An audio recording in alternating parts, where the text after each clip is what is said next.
Good morning, everyone. Morning to everyone online as well.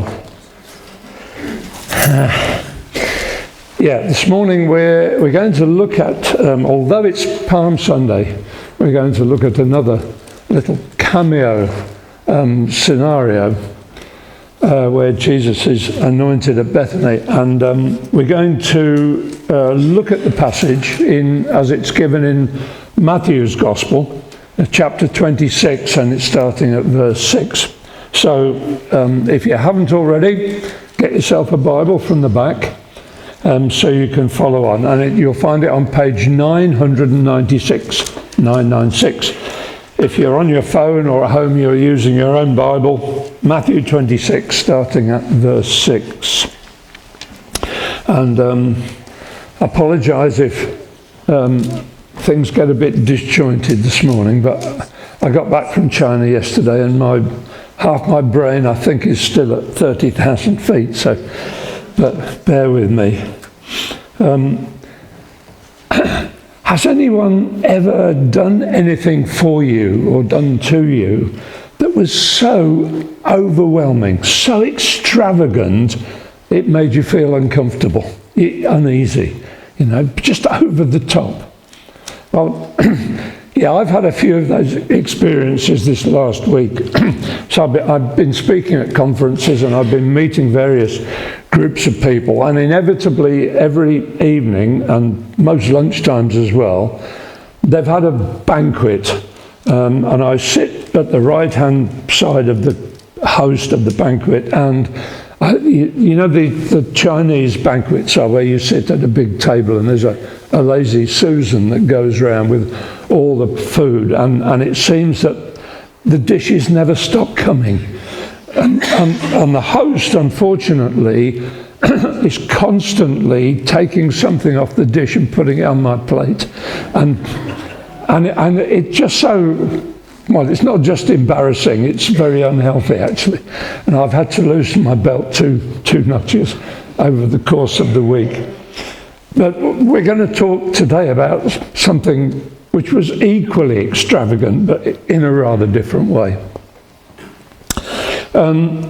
So what happened at Bethany was that Jesus was reclining at dinner. The disciples were there, and all of a sudden a woman walks in with a jar of incredibly expensive perfume, worth a year's wages. She breaks that jar and pours it all over Jesus while he's reclining there.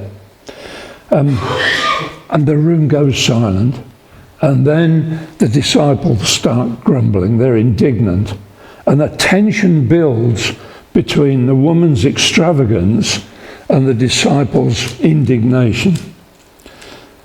And then Jesus breaks into that tension with some words that were so profound, surprising, and actually in some ways inexplicable.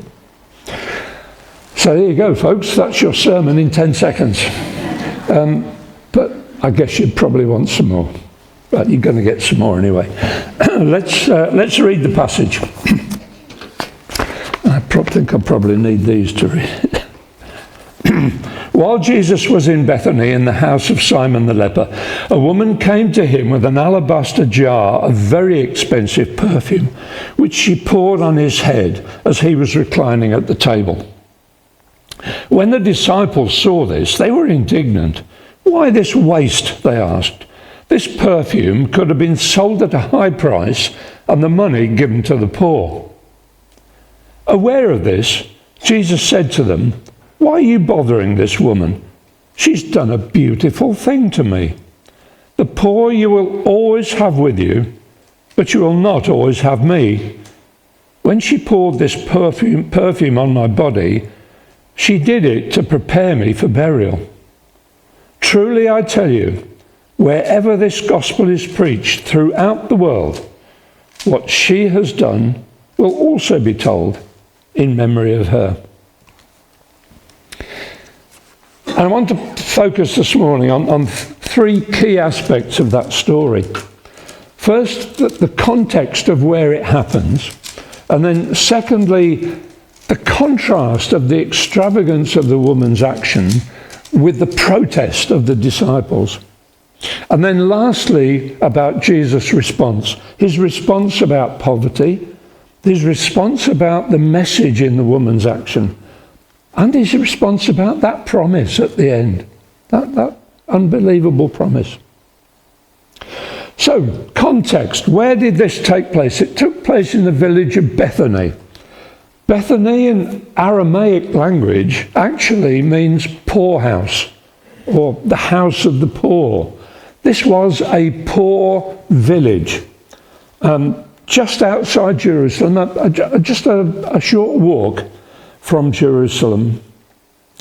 And maybe there's some link with the story taking place in the poor village and the disciples' actual indignation about this seeming waste when that perfume could have been sold and the money given to the poor. I mean, where better to do it than in a poor village? Secondly, the event took place in the house of Simon the leper. Now there's a paradox straight away, because lepers were totally kept out of society. They were not allowed to be with other people, and yet here is Simon the leper and Jesus is in his house. What that means is, of course, he must have been cured. He must have been cured of his leprosy in order to be able to live within the village, in the house.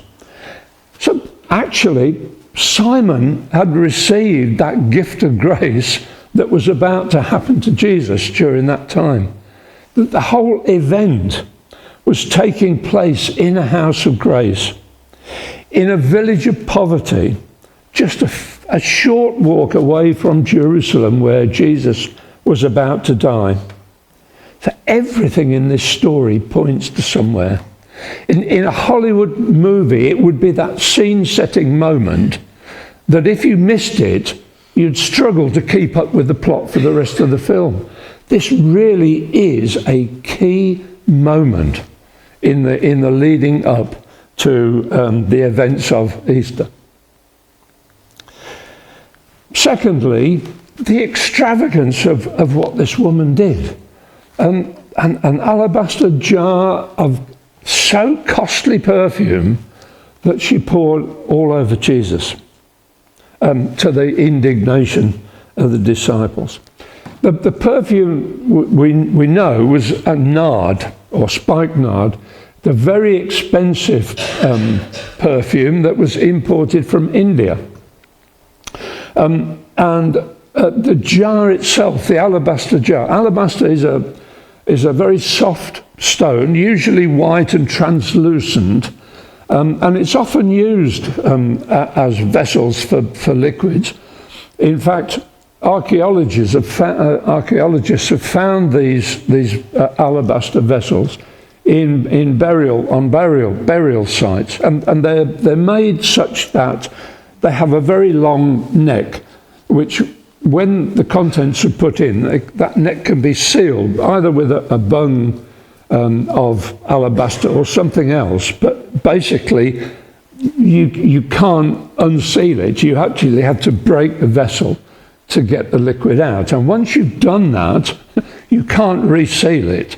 So that the significance of this is that once that alabaster jar was broken, the whole content had to be poured out. And that's the significance of what happened here with that alabaster vessel and the perfume poured out. It was an all or nothing act of devotion. It was just everything poured out, nothing held back. And when we look at our spiritual life and we maybe consider it as an alabaster vessel, have we actually snapped the neck and poured everything out? Or are we still holding that alabaster vessel intact and keeping something back? Number one lesson for today, and we'll come back to that later on.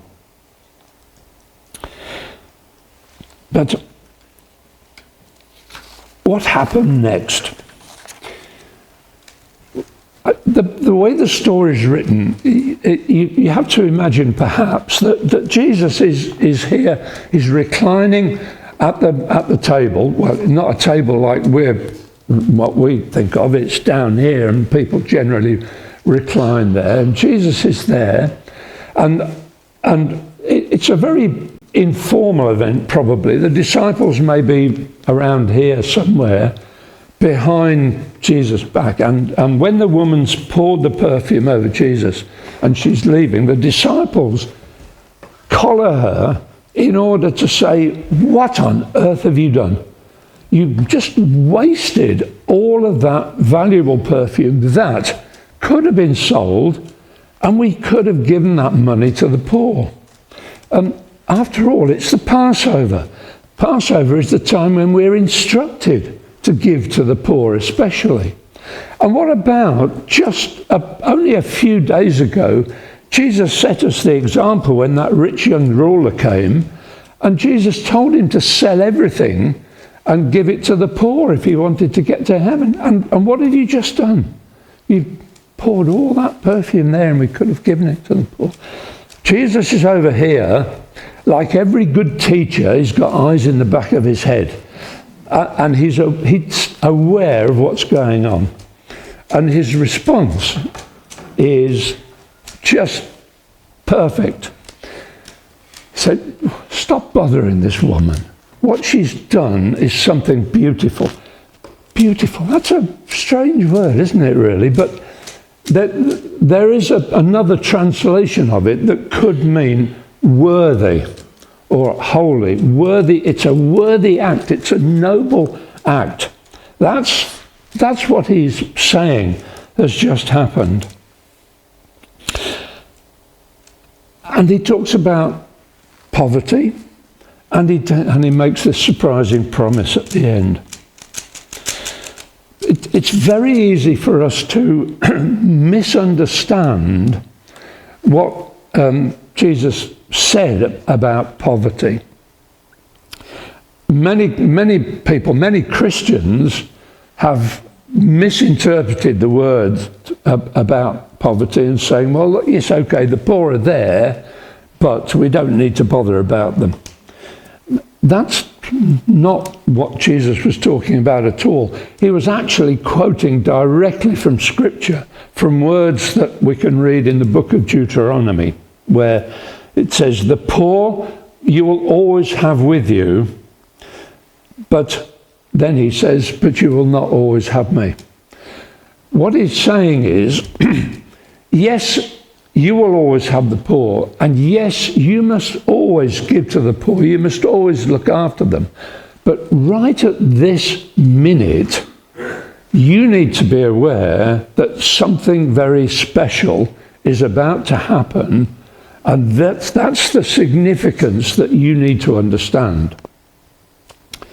So he's not dismissing the poor at all, but he's reminding the disciples of what he's been starting to tell them in the recent past about what's actually going to happen to him.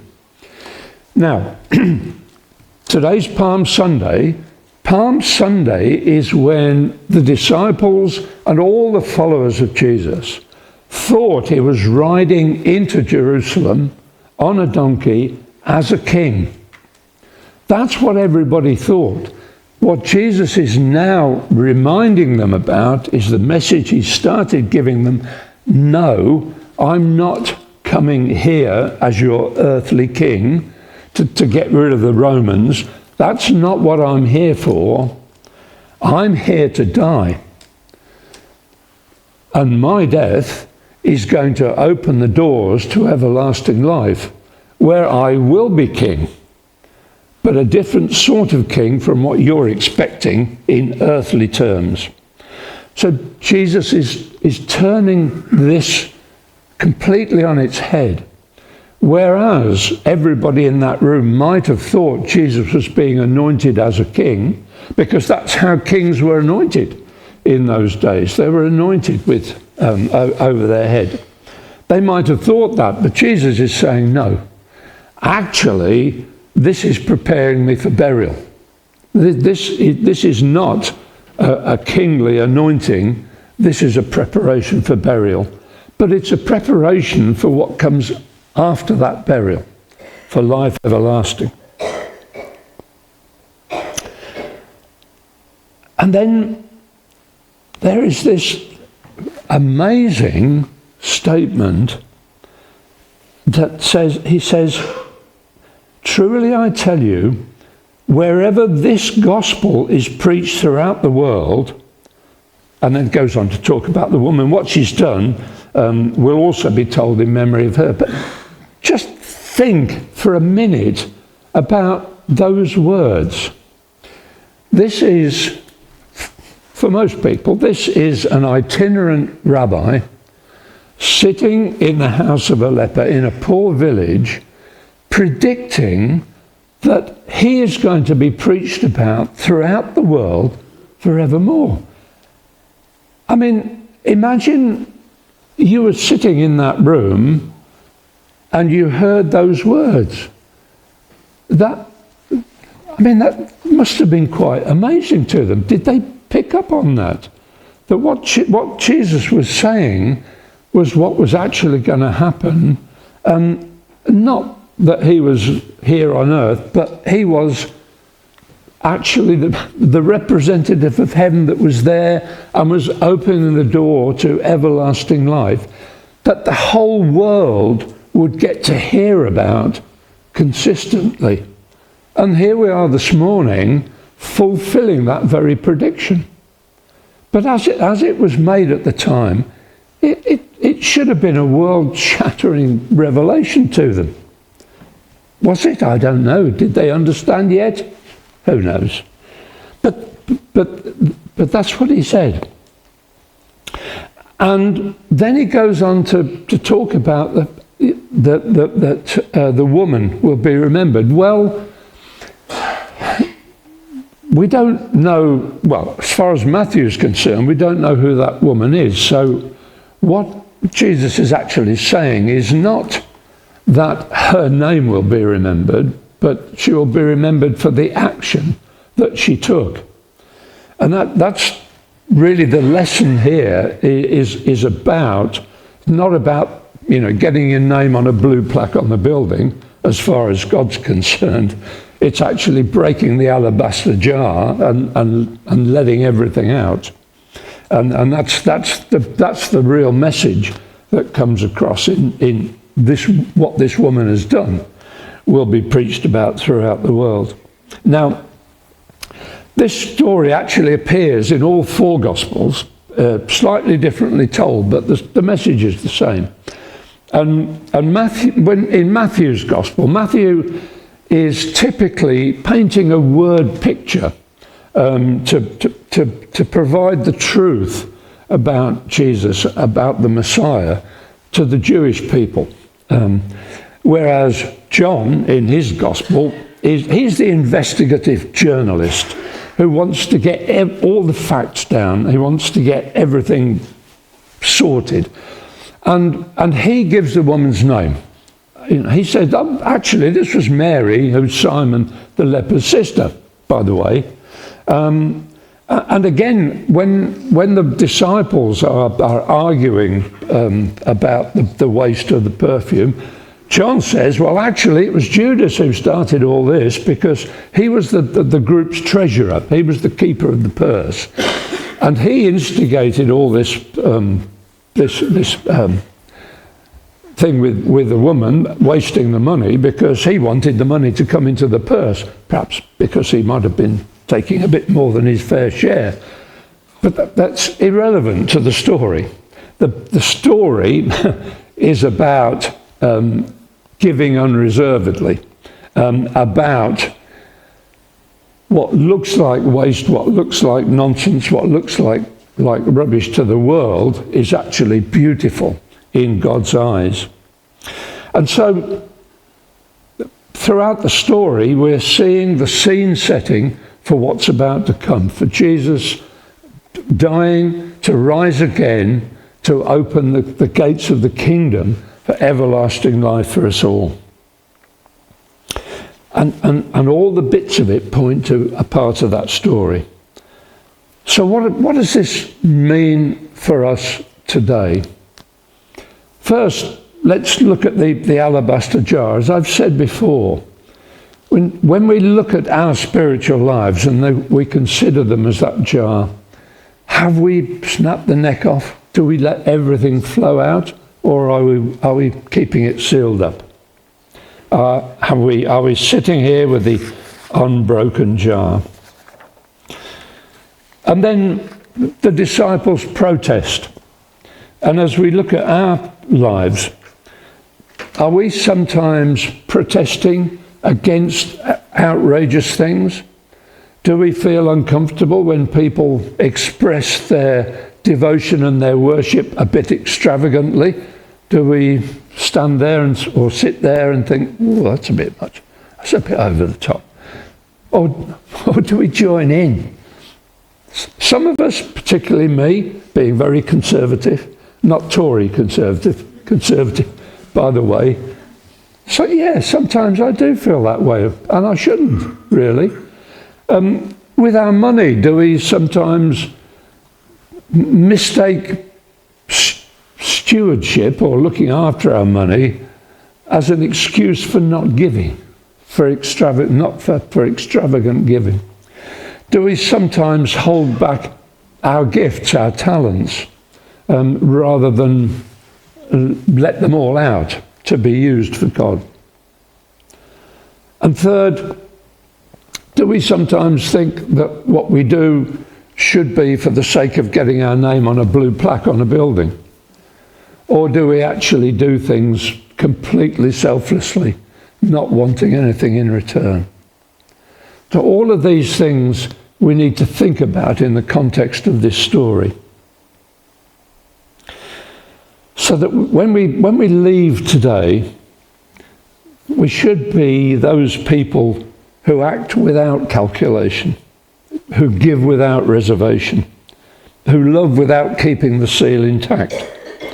Because in God's economy, in the economy of the everlasting kingdom, what the world calls waste or rubbish, Jesus calls beautiful.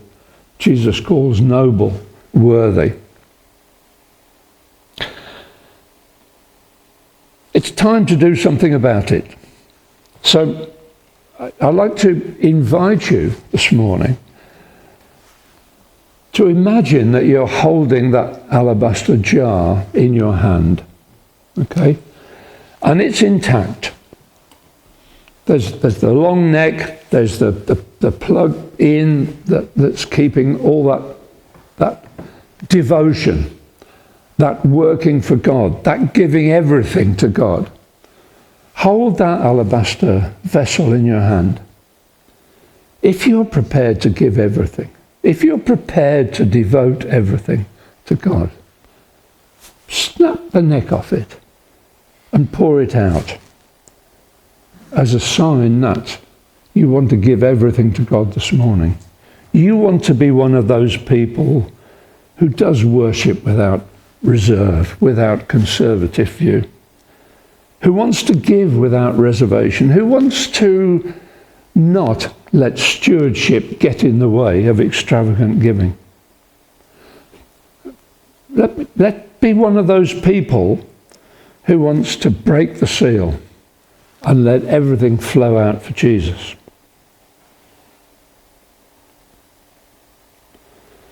So Lord, I pray this morning that we will be those sort of people, that we will be like that woman pouring that expensive perfume over Jesus' head, that we will, in our spiritual lives, as it were, pour everything over your head. Let us pour out our lives to you, our time, our talents, our money, our reserve.